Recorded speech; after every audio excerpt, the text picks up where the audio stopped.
I've gotten dumber, but I've gotten wiser. Okay, that's a nice phrase. But what does it mean? That I can't add a group of numbers remotely as fast as I used to be able to. I can't remember sometimes when I walk upstairs what while I'm walking up the stairs, I'm thinking about something else, so by the time I get to the top of the stairs, I don't remember why the hell I walked upstairs. It means I forget names so easily. It means that I can't read as fast as I used to read. I am a decaying machine that still feels wonderful. But I can't hear as well, I can't see as well, my balance is as good, but it doesn't interfere with my happiness, my work, anything. Especially your work.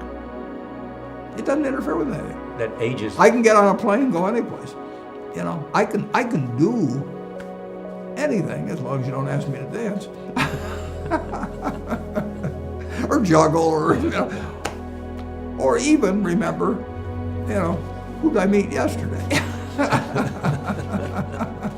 But in terms of doing the job that you do, allocating capital. I can actually do that as well as ever. As ever. Yeah, that sounds obvious. But better than that, do you do it today better than you did it 20 years ago? Yeah, I've got a different set of opportunities.